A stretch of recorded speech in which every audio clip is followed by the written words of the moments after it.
ఎవరైతే cell phone వాడట్లేదో అంటే అవసరానికి మించి ఎవరైతే వాడుతున్నారో వాళ్ళు మాత్రమే సైబర్ నేరాల బారిన పడుతున్నారు. ఇప్పుడు మనకి సెల్ ఫోన్ ఎంతవరకు అవసరం? ఫోన్ మాట్లాడుకోవడానికి, వాట్సాప్ చూసుకోవడానికి, ఏదైనా విషయాన్ని మనం నేర్చుకోవడానికి మాత్రమే సెల్ ఫోన్ వాడాలి. ఈ 3 విషయాలే. అంతకుమించి మనకి ఏమైనా అవసరం ఉంటాయా? స్నాప్చాట్లో అవసరమా? ఫేస్బుక్లో అవసరమా?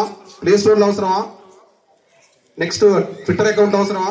ఇవన్నీ అవసరమా? మనకి అవసరం లేదు. మనకి వాటిలోకి మనం వెళ్ళి మన యొక్క పర్సనల్ డేటా మొత్తం కూడా ఎదుటివానికి ఇచ్చేస్తున్నాం ఆటోమేటిక్గా.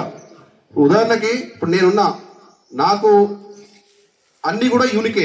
ఆధార్ కార్డు కానీ, పాన్ కార్డు కానీ, డ్రైవింగ్ లైసెన్స్ కానీ, బ్యాంక్ అకౌంట్ కానీ, నా పేరు, నా ఫ్యామిలీ, నా కాంటాక్ట్స్, నా ఫ్యామిలీ ఫ్రెండ్స్, మా అందరు కూడా ఒకటే. అన్ని కలిపి యూనిక్గా ఉంటాయి. మనం ఏం చేస్తున్నాం అంటే అవన్నీ కూడా మనం ఒక నెంబర్తో సేవ్ చేసుకుంటాం. మన నెంబర్కే లింక్ అయి ఉంటాయి. అన్ని కూడా లింక్డ్, యూనిక్ లింక్డ్. పిఎం గారు వచ్చిన తర్వాత అన్ని యూనిక్ లింక్డ్ పెట్టాడు. ఎప్పుడైతే ఎదుటోడు మనకి వలలాగి చేస్తాడు, వాడు ఎక్కడో ఉంటాడు, సైబర్ నేరగాడు ఎక్కడో జార్ఖండ్, మధ్యప్రదేశ్ దగ్గర ఉంటాడు.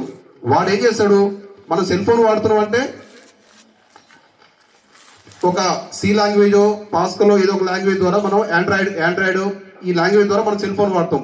వాడు ఏం చేస్తాడు, దానికి యాంటీ పాస్కలో, యాంటీ సి లాంగ్వేజో, యాంటీ సిపిపినో, యాంటీ ఆండ్రాయిడ్ అది వాడతాడు. అది వాడు ఏం చేస్తాడు, మనకి సెల్ ఫోన్ రూపంలో, మెసేజ్ రూపంలో కానీ